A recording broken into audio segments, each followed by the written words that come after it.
Man, y'all are a great crowd. You're clapping. You haven't even heard me say anything yet. Nice lead in, John. Thank you all for being here tonight. I know that some of you are students in logistics. Some of you are students in business of all sorts. I can tell you that I have a varied background myself. You can see I've got a lot of letters behind my name, and that BS is actually a bachelor's degree. There is some BS, I'm sure, that was involved in that degree, but it was a bachelor's of science. And my first degree was in nutrition at Georgia State University.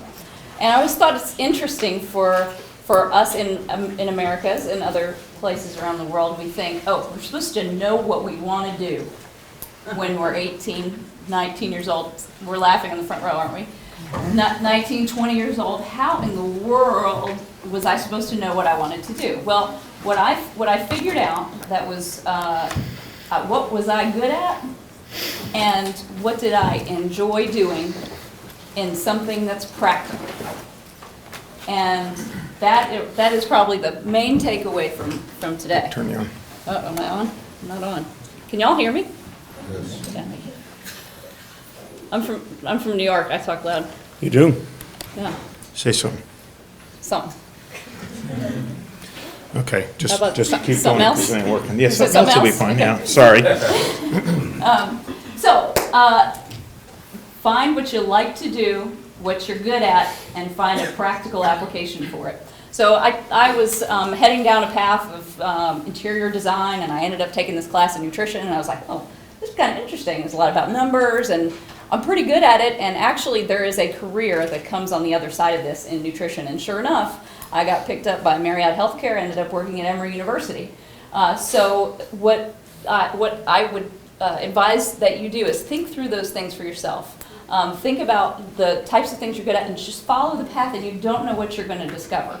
I'll tell you later on a little bit about the fact that I'm really, really happy that I have this nutrition degree, even though I kind of don't really use it on a practical day-to-day basis now, but I'll tell you about that in a minute.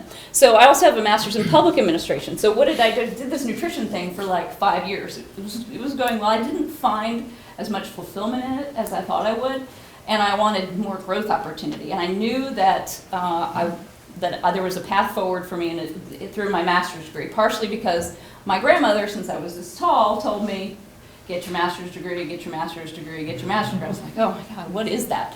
So I finally figured out what it was and realized it could change my career path, and I used that to get into public administration. So that's what the MPA stands for. So it's basically like an MBA for government. And what I knew I wanted to do is I was good at organization and thinking about back to this design kind of orientation I originally had, and really applying that to the problems that we're dealing with every day, which mine in particular was living in Kennesaw and commuting to Georgia State University, and that sucked, and I wanted to get in to figure out how we can fix this transportation problem.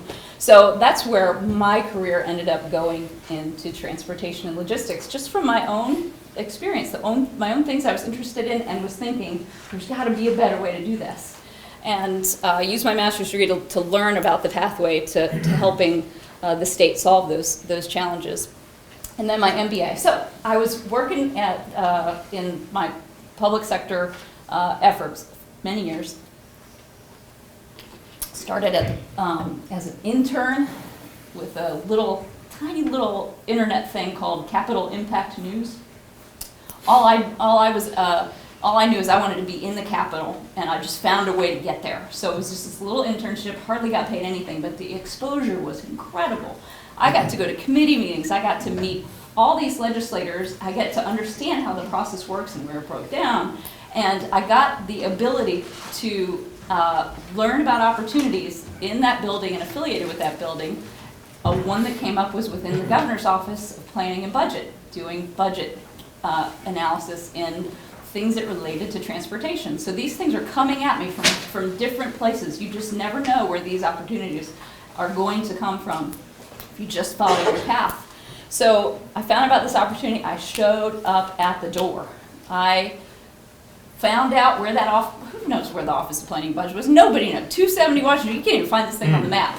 But I found it because I was in the Gold Dome environment, in that sphere of people who knew where things were, and you just ask a few questions, And I showed up at the door with to the HR director with my resume.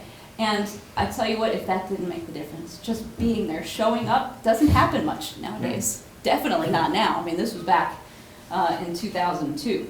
So the fact that I just showed up and showed my interest really got me a foot in the door, and from there it took off. Ended up doing budgeting for economic development. I did some budgeting for the University System of Georgia, so that was, I've learned a lot there. But realized I wanted to get into transportation, like knee deep. I wanted to really understand what was happening, how money's allocated, how decisions are made on what of our public dollars goes where, and are we spending it on the best things that are making a difference? Because I'm still sitting in traffic, by goodness. So what are we doing wrong? What else can we do? So I went to work at the Atlanta Regional Commission. And it is a federally designated organization you might not have ever heard of, the Atlanta Regional Commission, but they are the ones who are responsible for allocating all of the transportation dollars to any project in Metro Atlanta. I said, that's where I want to be. So I was able to, again, I showed up, I met people, and I talked with them about my experience and my interest. And it was a very unique position. They had just thought of it. I happened to be the only one who really could fit that because I had followed my intuition, I had followed my interest and my path to get there. And sure enough, in policy and finance for transportation, they had just created this position, and I was perfect for it. So I got really lucky, and I got great experience and exposure there. More about the process, how it works, where it breaks down, where there are ways to improve it. And the thing that I found out, we all are sitting in traffic all the time. Why can't the bus run more frequently? Why is there not a train here? Why are there trucks in the way all the time? You know, what is the problem here? It's because a lot of people were saying, we don't have enough money. We need more money. Don't we need more money for everything? Can anyone raise their hand if they don't need more money? Okay, right. So everybody needs more money, but wait a minute. I'm not the decision maker. The people I help elect to office are the ones who make the decision about our public dollars. And what I realized is that they were not being driven by the grander goal of us all doing better as an economy, as all of us being able to get places we needed to go, to get our stuff as fast as or where we needed it to be. And so what I realized in that place at the Atlanta Regional Commission is that we needed to infuse into the process a business case, a financial return on investment, that if we just put the money onto strategic projects that really made a difference in the flow of people and freight, where the need really was, and be able to use data to predict what was going to happen going forward and apply those dollars to the capacity of transportation we needed there, it would make a big difference. So that's where I started my interest in business and the intersection of public policy with business needs. So kicked off what they now use at the Atlanta Regional Commission, an economic analysis for every project that comes in. And boy, was I excited when they decided to pick up that and run with it. But guess what? I had already left by then. It was 2004 when I left. I got an offer. I said, you know, gosh, I enjoy this public sector work, but I kind of want to make some money. You know what I'm saying? I kind of need to fill the bank account. So I had planted that seed enough. There were institutional barriers happening. There were older people who weren't interested in taking up this this new thing, into their old processes, and too hard. And I was always happy, but I was frustrated. And I also wanted a bigger paycheck. So I went to work for a consulting firm, planted the seed on economic analysis, but said, that's either gonna grow or it's not, but I did what I could do there. And I went to work for a consulting company about toll roads. I think y'all have one that either just opened, right, around here. Hopefully that's gonna help your commutes out a little bit. We'll talk about that in a few minutes. And went into a deep dive of what's the economic impact of when we put a road somewhere over here versus over there. What's the revenue we could generate if we put access points over here, here, versus if we do nothing at all and let an area languish where it otherwise could grow if it just had access to a roadway, even if they had to pay for that roadway. The benefits always for that access always outweigh the cost, especially in a place like Atlanta. So did toll road work for a little bit, and then I got a call just because of connections that I'd made back at the state of Georgia. This where I did my consulting work was up in Connecticut, and because of always having a smile on my face and being willing to help out wherever is necessary, being assertive with things I knew that would be important, just doing the right thing got me a phone call that, guess what, got me back to state government, got me back to the state of Georgia, and got me even more paycheck. So I was like, this is really working out for me. So I was able to work at the State Road and Tollway Authority. For those of you who have a Peach Pass already, or don't yet but will have a Peach Pass, you will know what the State Road and Tollway Authority is. They're the ones who collect the toll so that the money can get paid back to pay off the roadway that's there and to keep the traffic flowing.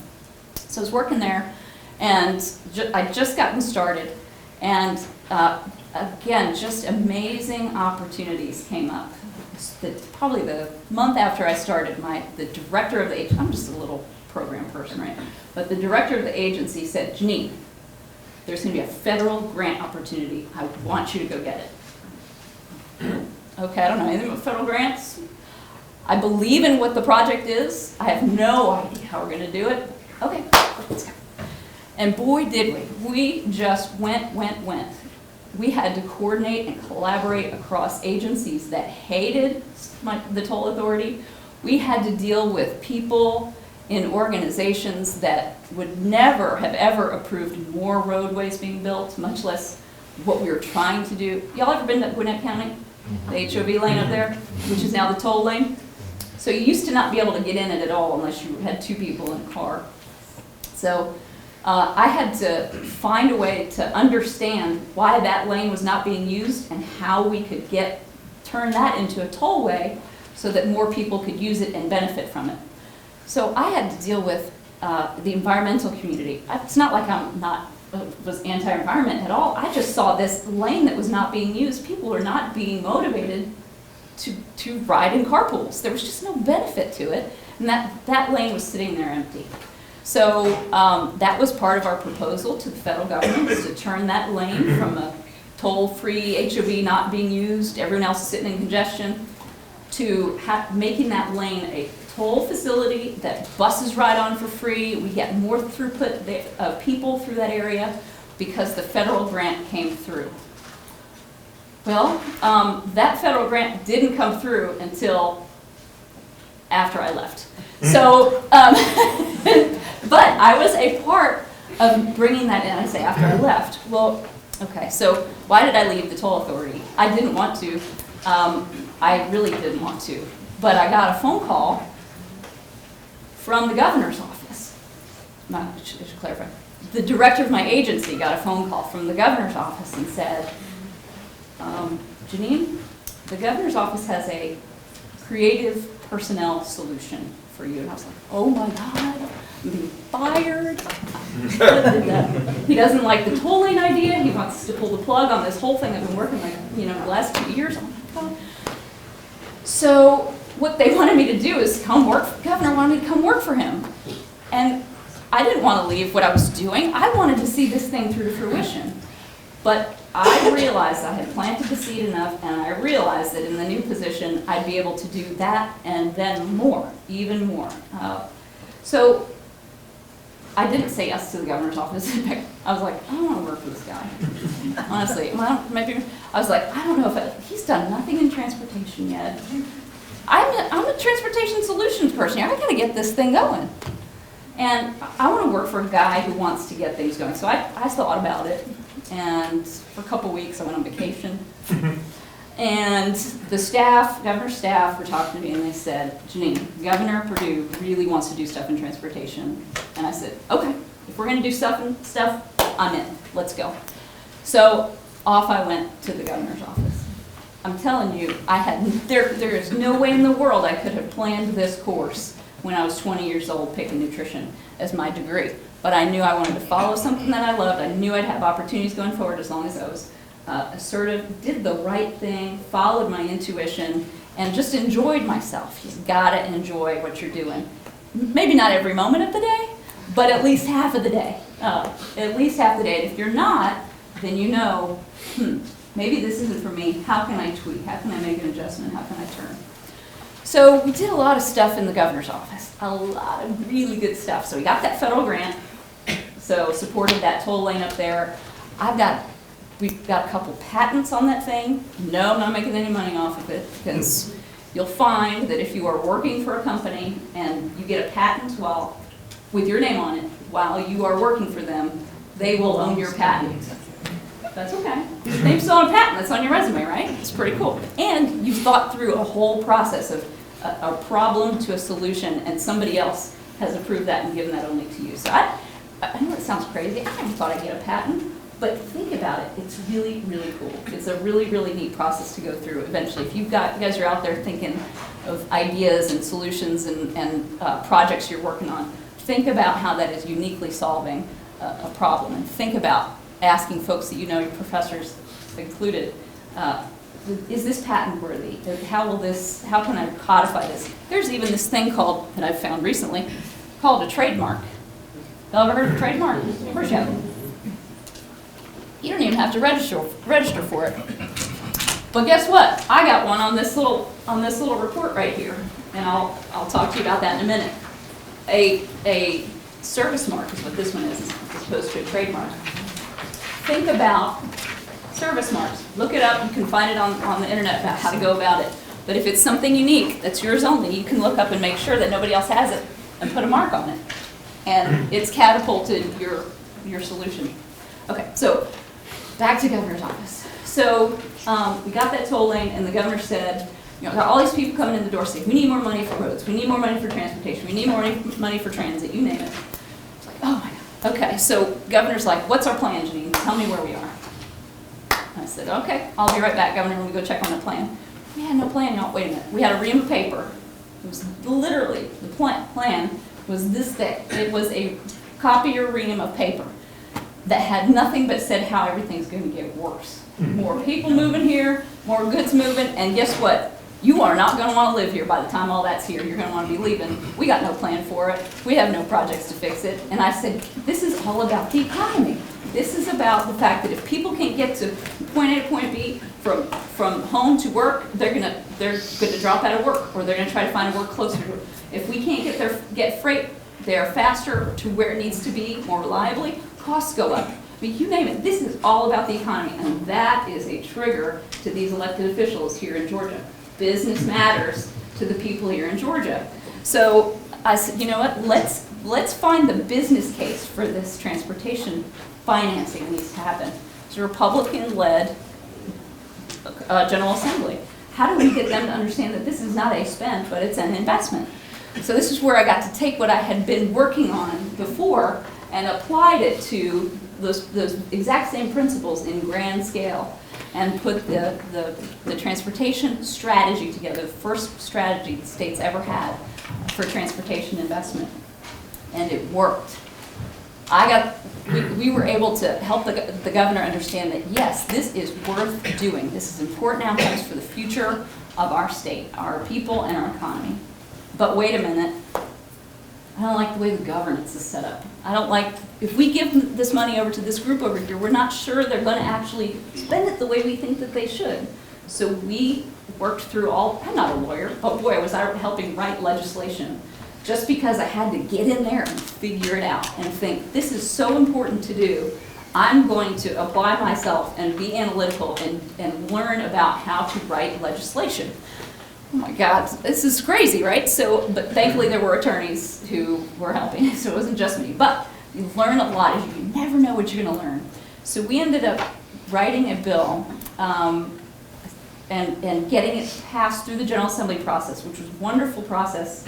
I got to really appreciate democracy and how we had to work with about 400 legislators, elected officials at the state capitol, for them to not get from this revelation of, oh, we need more money and here's how we need to spend it, to we have to change the constitution of the board of the Department of Transportation, or at least the way they influence better the way they make decisions so that they're not so local, more strategic for the state. We had to help legislators in Metro Atlanta understand that the MARTA board needed some help as well.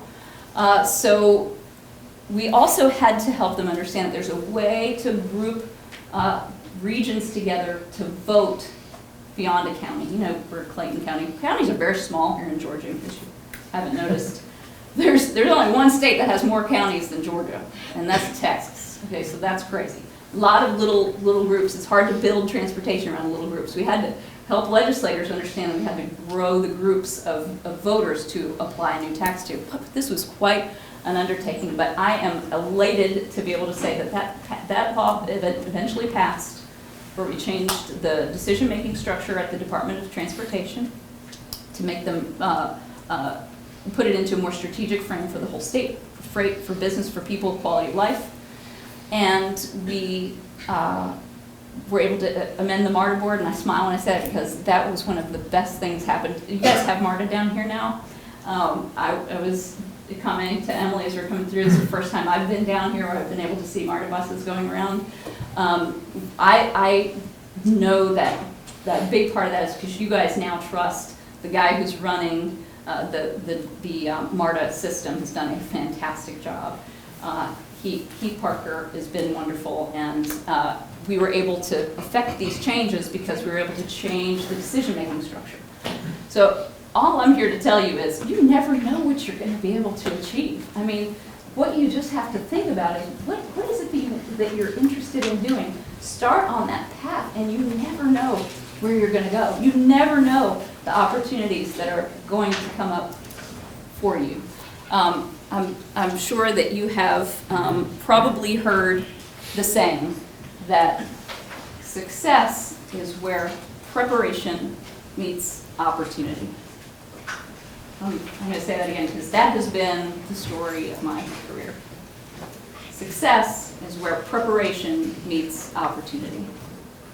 And you all know what that is for your lives and your own careers, but it works, I'm telling you. It is kind of the secret sauce. So I'm doing all this stuff for business. If the economy, I'm like, wait a minute. I've never actually worked in the business side of an operation. I did some private sector work, but it was consulting, and it was as a nutritionist. I didn't really understand the business motivations. What is this thing called profit about? What are these things called annual reports? What is an IPO? What is marketing? I didn't know any of this stuff. God. Okay, I guess I got to go back to school to learn it. And I did. One of the best decisions I've ever made is to get my second master's degree. I have way too many letters behind my name, but these are all very practical things. These are all the way the world works. And as a result of going through the MBA process, learned not only from my professors, but I learned from my fellow students who are also working professionals in business. And went on trips, global trips, to understand the way business works in other parts of the world. I highly recommend, whenever you have the chance to travel anywhere, whether it's, maybe you can get work to sponsor you because you're going to a conference. Spend a few extra days there. There is a lesson learned. Good Lord. I was sent to Cape Town, South Africa, to be part of an ambassador for the governor's office. And I just thought, I have to work. I'm head of an agency now. I gotta get back for work. Does anybody know how long it takes to fly to South Africa? Long time. It's like a day to get there. And I spent 4 days there. What? 4? That's it. So if you're ever in the position where you have the opportunity, because work has given you the opportunity to travel, add a few days on for personal, and vice versa. If you're going anywhere for personal, find somebody who you might know there. Maybe it's a friend that you went to high school with. Maybe it's a college colleague who's now working in that particular area, and say, hey, can I come visit your offices, or can I come tour your facilities? Tack on a work opportunity, even if it's just 1 hour or half a day, just to get more exposure to meet people. You never know who you're going to meet. You just never do. So I would add that to my list of advice over the course of the career. So my trips that I was able to take were places that I would never have gone for my MBA. I went to Budapest, Hungary. Was not on my list, but boy did I learn a lot. Istanbul, Turkey, which was fascinating. I could do this. I'm in Asia, Europe. Asia, Europe. Fascinating. And guess what? Businesses know they could do the same thing. So they strategically align. Is Asia better for my business? Or is Europe better for my business? It doesn't matter. I'm still in the same city. I can pick a continent. It's fascinating. It's fascinating. And then I got the chance to go to China. Highly recommend any opportunity you can to go to Asia, whether it's China, Southeast Asia, or India. Those places are a study in high energy, business booming, and they want to learn from us just as much as we can learn from them.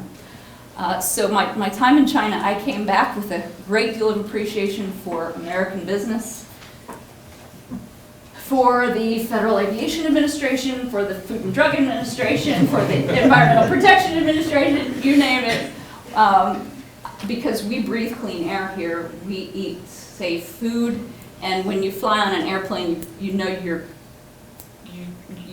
safe. And it's not always the case in other places. It just brought a new appreciation. But what you see is how hungry they are for business over there, and how much they're growing, and how much opportunity is there in business. It is really astounding. If any of you have the opportunity to do an internship, maybe your first job might be with a multinational that is American-based, and they might want to plant you in another part of the world.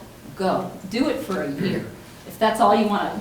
If that's all you want to do, but the exposure, the experience, the knowledge, the connections, and the ability for you to market yourself like nobody else can, is what comes from that kind of experience. So I highly recommend that as well. So I come back, my MBA gets put to work by a new job I got at Home Depot, not in the paint department. It was in the supply chain finance. And they spent, can anybody guess how much money Home Depot spends on transporting stuff? Lots, right? $3 billion a year. $3 billion. On trucks, the distribution centers, all the people that it takes to do all this. $3 billion a year. That's a lot to oversee. I learned a lot in the year I was there.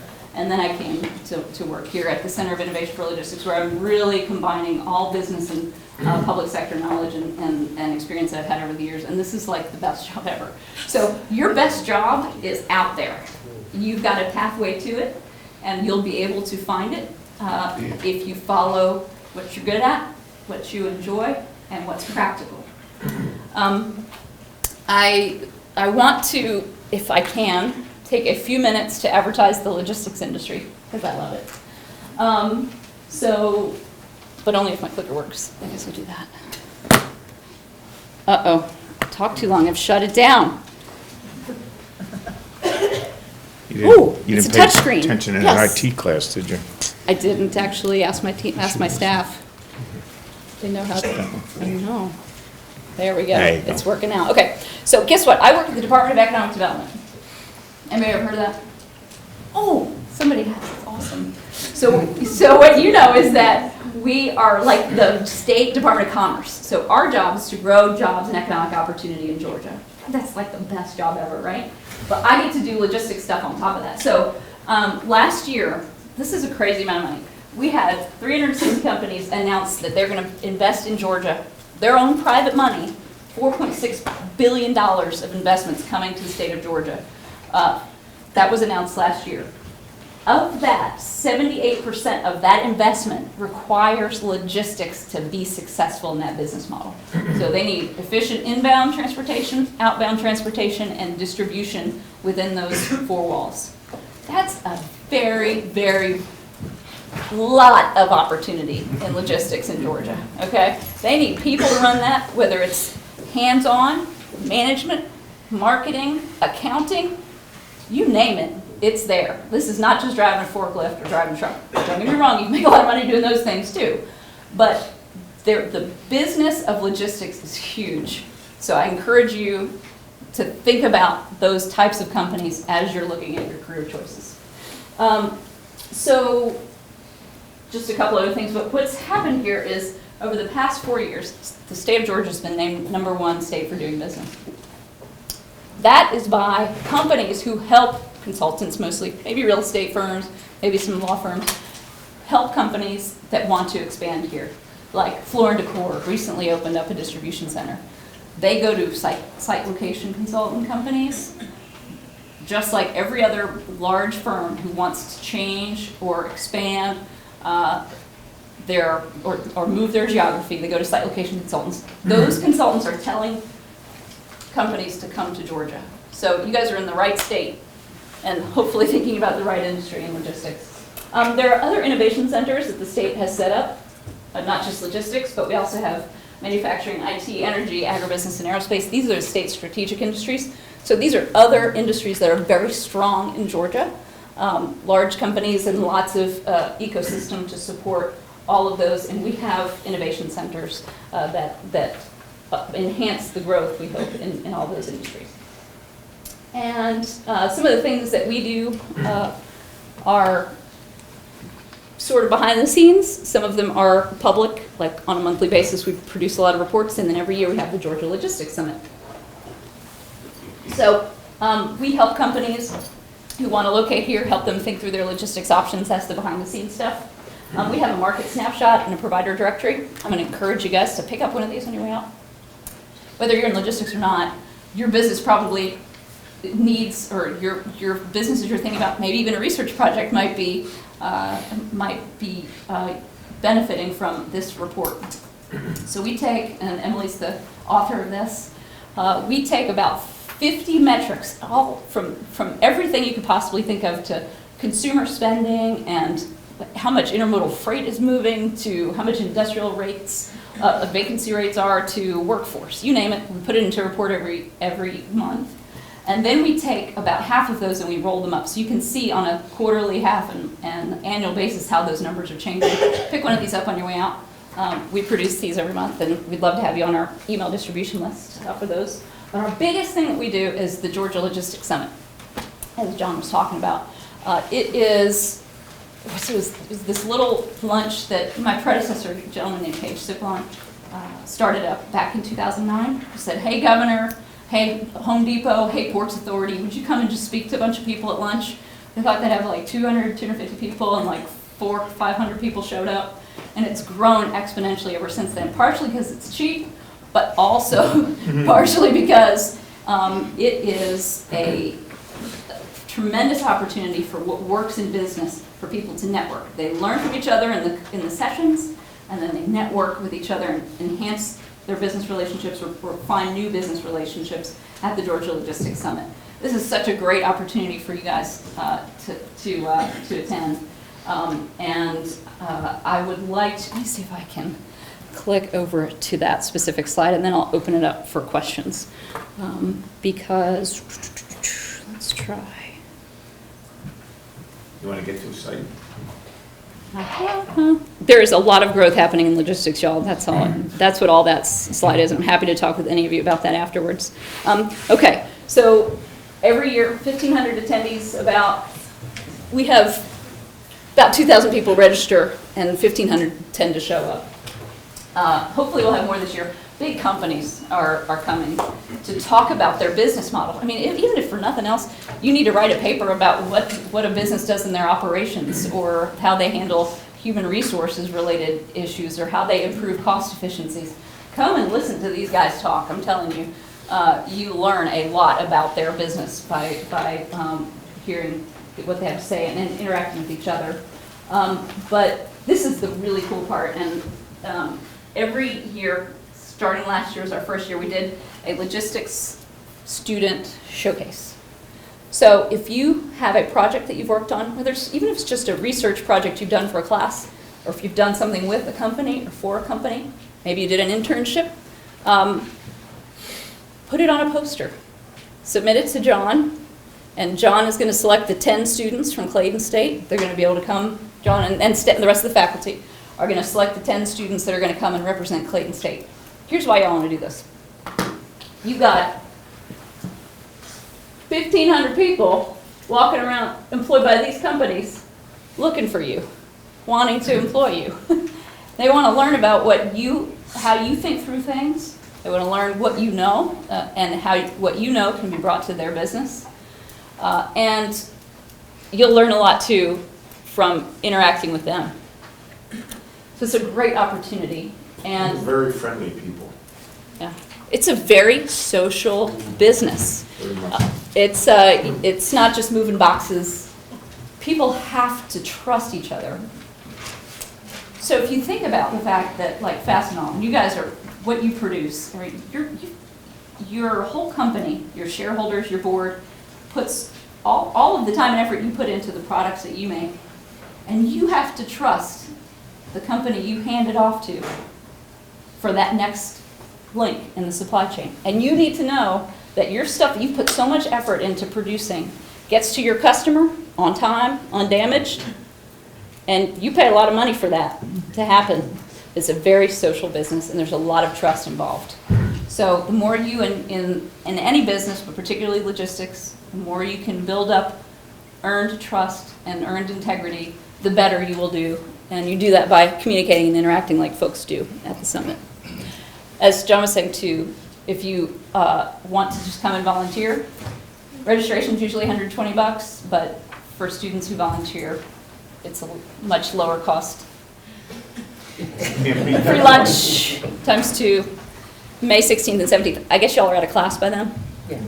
Yeah, some have. But we'd love to have you take a drive up to Georgia World Congress Center and join us.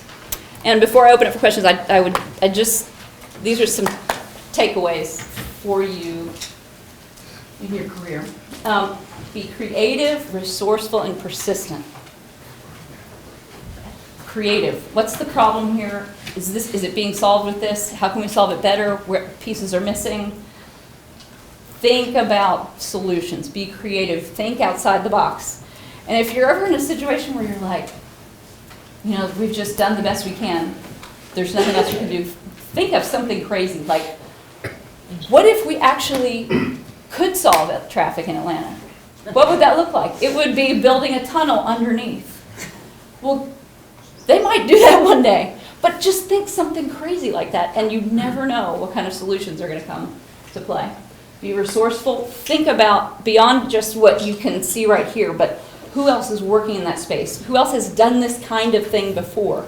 The internet has an unbelievable amount of information. You have to make sure it's the right source, but if there's anything you need to do or understand how to do, or even if you can find certain information, but you're not sure if that's the exact number, pick up the phone and call the person who might have a phone number there. Just go for it. Be resourceful and persistent. Always ask why and how I can help. No matter what you're doing, that is one huge key to success. I would say also get savvy with data. What data you need, how do you find it, what are the tools and tricks to analyze it, and how to report your findings. How to report your findings. Be concise. Be concise. Be concise. How can you use fewer words? The fewer words you are able to use and convey your point, the more the people who are higher up in the organization are going to notice you. Because the higher up in the organization, those people have a lot coming at them from every different direction. If you're able to be efficient with your words and you're conveying your findings and conveying your perspectives, if you're able to be efficient, you will get their attention faster than if you write 10 pages. If I only had more time, I would write a shorter letter, said Mark Twain. Okay.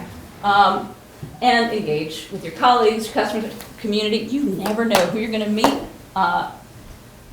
who they work for, what they do, and how you might, even if it's not something you're interested in, ask them, how did you get into that? What do you like about it?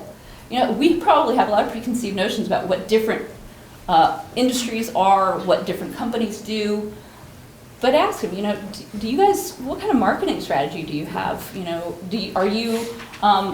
Are you thinking about an IPO? You just never know.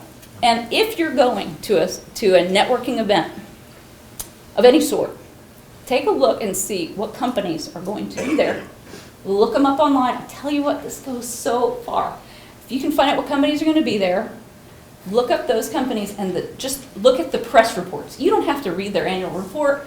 You don't have to get to know their strategy or all their services, but just go look at their newsroom or their press release section of their website, and it will tell you, that's your little icebreaker for a conversation. in a networking event. So with that, that's all that I could pack into the evening that I think you'd be interested in listening to. And I appreciate you letting me be here and happy to answer any questions. All right, we're going to open it up to the number 2 question, because nobody likes to ask the first one. So we're going to jump to the second one right off the bat, okay? So who has the second question? There you Oh, go. we've got 2 Works second every questions. time. Yes. So, are you guys looking at doing anything about the highway on 75 north when you're trying to go like 20 east and 20 west? That would be something like really great. It would be awesome. Let's look at our map here. I'll show you what we got planned. I say we, collectively the state.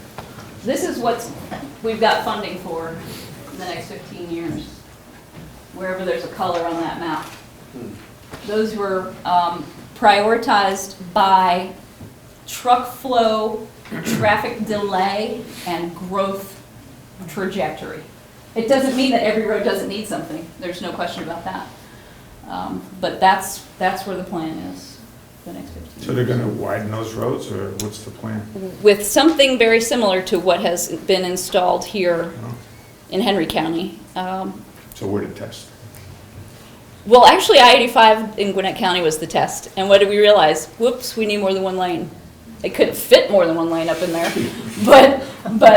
And we had a hunch that that would happen. So everywhere they put them, there'll be 2 lanes in each direction. 2 lanes that may be reversible, but at least you'll have 2 lanes. And let me tell you something. This is crazy expensive. I mean, it's ridiculously expensive what's happening here. But the General Assembly funded it. This is not happening in any other metro area in the country. This systematic, region-wide approach to adding capacity to the interstate is not happening. On top of that, what's not happening is that these are told, yes, you have to pay to use them, but guess what? That means they will always be free flow. So as an example that we could probably put our thinking around a little bit more easily, think about the fact that if Wheaties cost 50 cents, would there ever be enough on the shelf? No. They're priced to be able to supply what they can supply, and at a price point that people will buy them. So that is the way that they price the toll lanes, to keep the demand in line with the supply. So nowhere else in the country are they adding interstate capacity and doing so in congestion-free form. Good question. How do you get people in the workplace, whether it's logistics and resources, who have a lot of experience, get them to kind of shift and change the way they do things to be more efficient and more effective? No offense to older people, but younger people tend to have new ideas that are fresh and can benefit the company. Mm-hmm. How do you get them to either like listen to you or shift, to where they can it can actually work with what you're providing to them? Very good question.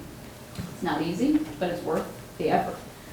Because I'll tell you what, the older generation and or the people that are higher up, so particularly the older ones that are higher up, if they are interested in their business succeeding in any way, shape, or form, they want to hear new ideas.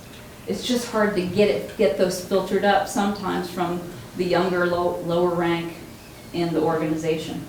So one way to do that is to think about return on investment. So this is what my solution is. This is the problem. It's always start with that. This is the problem it solves. This is the problem we need to address out there. And when we solve this problem, these are the things we do. This is how much it costs, and this is what we benefit back from. You might not be able to do that yourself. You might have to pull a team together to help you flesh out that full business case. But problems that we're trying to solve, what's required to solve that problem, how much it costs, and what is the return to the company on the back end. It might be hard cash. You can look at the company's 10K, or if you're within a private organization, I'm sure you have some access to some financials. Even if you can't look them up, you've got a buddy over in finance who can help you. And go ask them, what are the cost drivers? What are the margin drivers that we're trying to do this year? And how does my idea fit into solving that margin problem? One thing is, even though you graduate, we're still here for you. You can always come back and ask your faculty, because you'll understand we can help you with that kind of stuff. But we won't charge you for it. So, and then a simple way that I have, and Sandy and Emily know this all too well, a simple way that I always do this is, okay, why are we trying to solve the problems? There's the problem statement. Why? What are we trying to do? How are we going to do it? When are we going to ask all the questions? Why, what, who, where, when, who's going to be involved, and how much? And how much does it cost, and how much does it return? So just tick through those questions, get it on a page, put in a picture if you can, and get your numbers lined up. Data points of any sort, including finances. Is this funding talk only about road transportation, or is there other plans to expand the metro rail also? Because it's only up north. Okay? Is there other plans to extend it down south? That's a very good question, and I am not versed on where they are on that right now. Okay.